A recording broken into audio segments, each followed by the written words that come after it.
اعوذ باللہ من الشیطان الرجیم بسم اللہ الرحمن الرحیم السلام علیکم ورحمۃ اللہ وبرکاتہ۔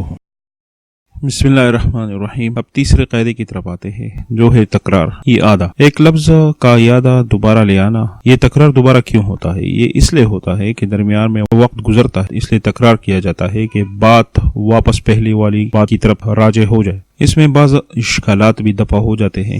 ایک لفظ دوبارہ آئے تو کچھ لوگ دونوں الفاظ میں فرق بھی نکالنے کی کوشش کرتے ہیں کہ یہ الگ ہے اور اس کا الگ مطلب ہے، اور ایک طریقہ یہ ہے کہ لفظ جب بعین ہی وہی آت ہوتا ہے واپس وہ لفظ لا کر مزید تفسیری کے لیے، مزید اس پر تنویر یا روشنی ڈالنے کے لیے وہ اس لفظ کو واپس بولا جاتا ہے، یعنی اس کی تکرار کی جاتی ہے، اس لفظ کی تکرار ہوتی ہے۔ جس طرح سورہ بقرہ میں ایک جگہ ارشاد فرمایا گیا قُلْنَا اهْبِطُوا بَعْضُكُمْ لِبَعْضٍ عَدُوٌّ، درمیان میں کلام ہوا فَتَلَقَّىٰ آدَمَ مِن رَبِّهِ، پھر واپس کلام یعنی تکرار پھر ہوا قُلْنَا اهْبِطُوا یعنی نیچے اترو۔ اس میں بہت توجیحات ہے۔ ایک توجیہ یہ ہے کہ ایک بار جو آیا ہے قُلْنَا اهْبِطُوا تو اس کا مطلب ہے کہ ایک بار جنت سے نکالا، جو جب دوبارہ دوسرا آیا کہ قُلْنَا اهْبِطُوا تو اس کا مطلب ہے کہ دوبارہ آسمان سے نکالنے کے لیے قُلْنَا اهْبِطُوا آیا ہے۔ توجیہ یہ ہے کہ الفاظ ایک ہی ہے، اول کے ساتھ متعلقات دشمنی کے بارے میں اور دنیا میں زندگی سے متعلق ارشادات ہیں، دوسرے کے ساتھ پھر قُلْنَا اهْبِطُوا کے ساتھ احکام تشریعیہ ذکر فرمایا گیا ہے کہ وَإِمَّا يَأْتِيَنَّكُم مِّنِّي هُدًى، اس لیے دوبارہ اس کے لیے لایا گیا۔ بہت سے جگہوں پر اس طرح